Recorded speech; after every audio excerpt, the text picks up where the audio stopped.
about getting wrecked at Bristol by Daddy leading the race. Dad, I'll be the first to admit, Dad would flat run over people. And, sometimes he would beat and bang and get annoyed. Sometimes I thought the guy deserved it, but sometimes he'd just drive straight through you. And there was like, you couldn't argue some of the things that happened.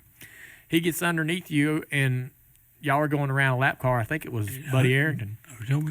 Somebody. And he didn't back out. So you're going down in the corner, and he's got his nose in there in the middle between you and that lap car and clipped you in the left rear. Takes the front off your car going by. You're leading the race. Yeah. Having a great run. And how does that go? You got to be pretty damn pissed off, right? Team's pissed off. Team's pissed off. Running good. It'd been different running 15th. Right. You're leading the race. So do you have a conversation, or does Dad? I can't remember. You can't remember? Huh? Y'all never talked about it? No. Yeah. What car and year was this? This was probably either 86 or 87. Okay. So with the 87 or 88. Yeah. He's driving that. It was the Piedmont car still. It wasn't Sunoco yet. Okay. I just was always curious about that because, typically Dad would see you the next week and put his arm around you and go, hey, didn't mean to do that. And it's like, how do you let this guy, he had this way about him where you were like, all right, I mean, I'm still pissed off, but, He was 10 years older than me. He was 10. But I loved him. But I loved him. He sit in the seat. Yeah. Laid all that way, made my Camaro. See, top your head. Yeah. And I thought it was cool how I sit real low in the car. Yeah. And I fixed my car like it. Did you? Down low. Yeah. But so the age difference, him being 10 years older, you kind of. Yeah, I met him, went on his farm, looked at hens and chickens. Dad's farm? Yeah. Deer and everything else known a man can. Yeah, he'd take you around and y'all would hang out. Hell, the one time we come in from Nashville, we'd race in Nashville. And I flew back with him. Well, I forgot my ride got mixed up at another airport. He said, "Let's take that band home with you." I said, "You sure?" I said, "Yeah. He'll just keep it as long as you want. I don't need it." And there we have the battle for the lead as Earnhardt has gotten around the lap car of Ken Schrader, and now Earnhardt is right behind Sterling Marlin. Sterling Marlin, whose best finish in 1987 in this Piedmont Oldsmobile has been a fourth at Darlington. His best career finish was at Daytona, the firecracker race a year ago, 1986, when he finished second.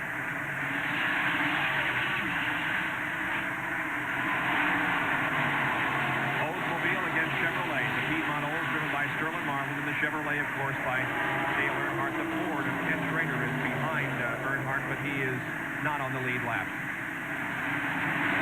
Dale Earnhardt, who despite the incredible success of 1987 says, hey, I'm not on the ragged edge. They've done a very good job this year. There's a look at Sterling Marlin and Dale Earnhardt. They've done a very good job this year of not only physically preparing the car, but psychologically they've handled the situation very well. They don't have everybody else psyched out, but they do have the people wondering. They're the first ones seemingly to close up shop on a practice day on a Thursday or Friday. They're the first ones to take a day or two off in the shop back home. They go out with a great deal of confidence in practice. They seem to come ready to race. That's been the situation all year long.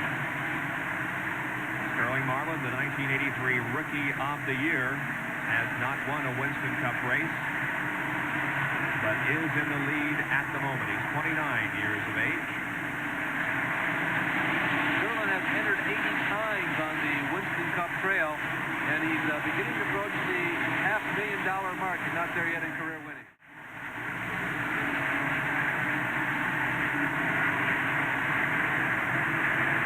Bodine sneaking into the picture on the right side of your screen.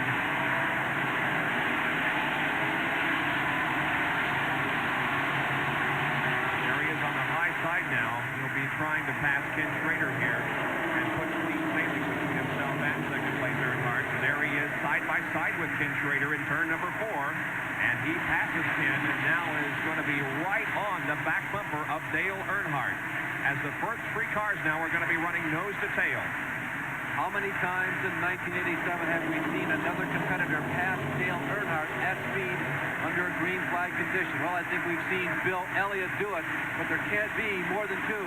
Is Geoff Bodine readying himself to be the next one to do that?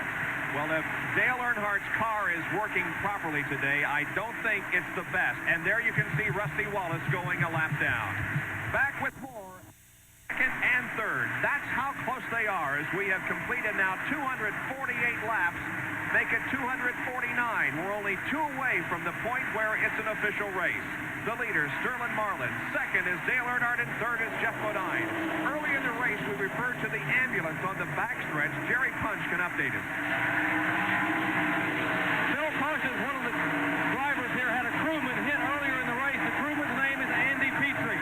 We are pleased to report that Andy is back in the racetrack, has been checked out by the officials here. The safety crews has only a sprained and a bruised ankle, will be okay, and apparently Andy wanted everyone to know he's fine. All right, Jerry Punch with that update from the pit area as we continue to watch the leaders. And now we do have an official race. About to comment that it is potentially over, and Oldsmobile has never won this race. There goes Earnhardt to the inside, but lap traffic tailed him back. Marlin is spinning, hitting the wall. Earnhardt survives, but Bodine and Schrader both go to the infield in a spin. An incredible moment. It's going to be very difficult for anybody who observed that to not have some emotions.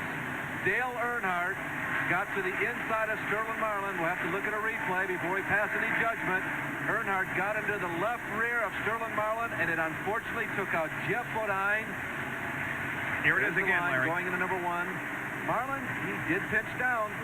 Dale had moved to the inside there when they went to put the lap on the number 81 car of Mike Porter. We'll take another angle. Kenny Schrader, also an innocent victim, is involved. Now, I did not have an opportunity to see whether or not Bodine lost the lap. I think he was able to hold on to the lap. Marlin went into the wall very hard, though. Well, that's a judgment call, and one that I will not get involved with. Let's just say it was... The disadvantage that Dale is in is that it has happened often in the last season and a half. It is a high-banked half-mile racetrack. He did have a line going down the straightaway, but the history haunts him in this situation. Boy, he got out of that very lucky, though. He made slight contact with Sterling Marlin as he slid down off the banking, but very little damage to the right side of that race car. And Earnhardt, I think, is going to come out in pretty good shape. But Marlin, on the other hand, is through for the day. There's the damage on the right front of the car. The yellow out on lap number 254 for our 10th caution flag of the afternoon at the Valleydale meet at Bristol, Tennessee for the Valleydale Meets 500 Winston Cup race with 256 laps completed. 10th caution period of the afternoon is in progress because of an accident in turn number 1, which involved Sterling Marlin. Now we'll take a look at it again. He was not the only car involved, but the only one that's going to be able to call it quits for the day.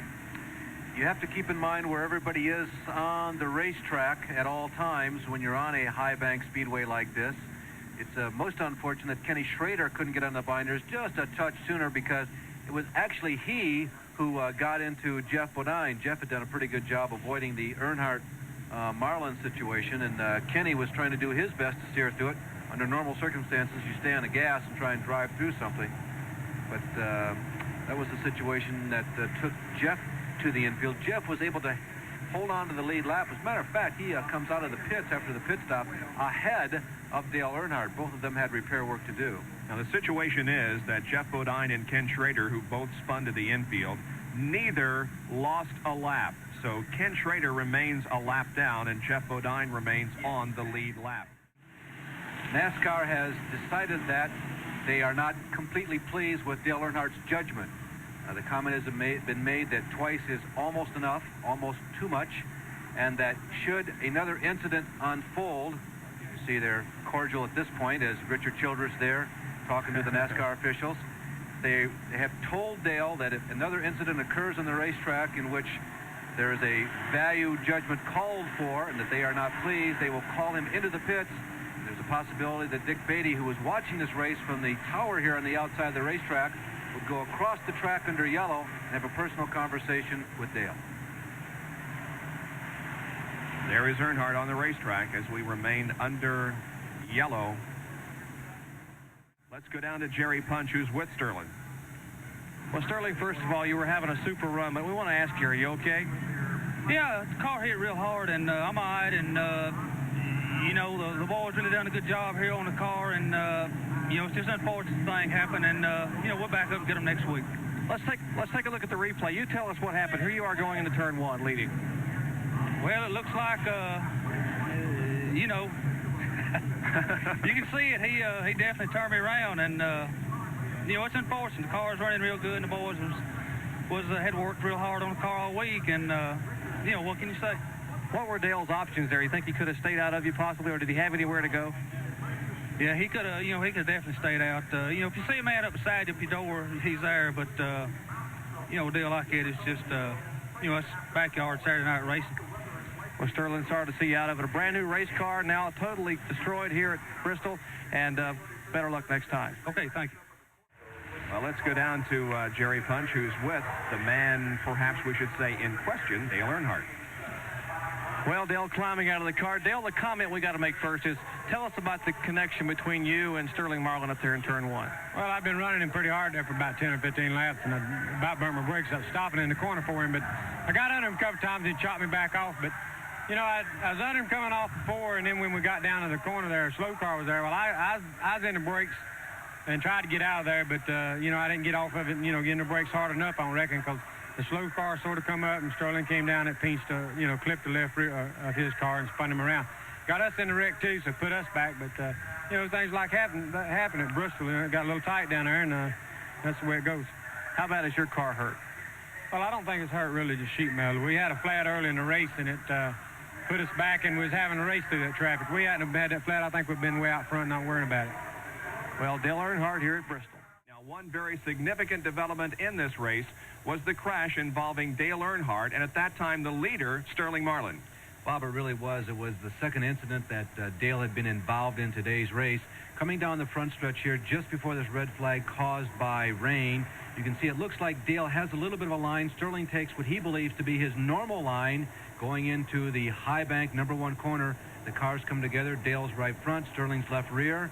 There were some great feelings there, and it's a judgment call on a racetrack like this. I will say that, again, the past experiences with situations like this, because Dale's been involved, really works to his detriment. Another point that normally in situations like that, when you've got two veteran drivers trying to make a judgment call, the guy doing the challenging should make way for the leader. Thanks very much, Eli Gold, standing next to Dale Earnhardt. And Dale, a lot of controversy the last couple of weeks following Bristol. You've had a chance to sit and collect your thoughts and read all the reports, all the trades, have all the type of a plus and a minus on the situation. Looking back, what's your reaction to the criticism and also to the support of the Marlin case? There wasn't nothing to it, you know. It's gotten a situation there and gotten a wreck, you know. That's, you know, last race. We don't even think about it. Did when you got pinched in there, 3 cars wide on a short track like Bristol, was that part of the problem? What exactly happened to cause Sterling to go up into the wall there in the contact? Well, you know, we just got in there in traffic, and the slow car, you know, was 3 wide there, and it just got in a jam. A lot of media picked up those stories and kind of blown it out like some of the media can do in a case. And we've been talking about it all weekend here, and you read the papers. Do you worry about getting in the car this afternoon? Do you worry about any retaliation by some of your peers at all? No. The weather here washed out all practice and qualifying on the second day. Everybody's going to be starting here today cold, not having a chance to work on their race setups very much. How's that going to affect the start of this race? Well, everybody will be a little cautious, hopefully, at the first and get settled down. But, you know, we've pretty much got a basic setup for this racetrack, and we feel like we're confident to go with what we got, and feel like we can be competitive today. As far as the aggressive driving and the talks that we've seen there, do you feel more pressure as the Winston Cup champion? Do you think a little more attention is geared towards you than what would be if Dale Earnhardt had finished 5th or 6th in the Winston Cup standings last year? No, I think it's because we're winning so much, and anytime you're up front, they're going to be shooting at you. Okay, Dale Earnhardt looking forward to his 6th win here today at Martinsville. On the other end of what we were talking about regarding Dale Earnhardt at Bristol a couple of weeks ago was Sterling Marlin. He was leading the Valleydale 500 in the Piedmont Oldsmobile when he and Earnhardt got together. Again, Jerry Gappin standing by, this time with Sterling Marlin. Jerry? Thank you very much, Eli Gold. We're standing next to Sterling Marlin. Sterling, last couple of weeks, your name's appeared a lot in print. after the Bristol incident. What are your feelings looking back now that you've had a couple weeks to think about it?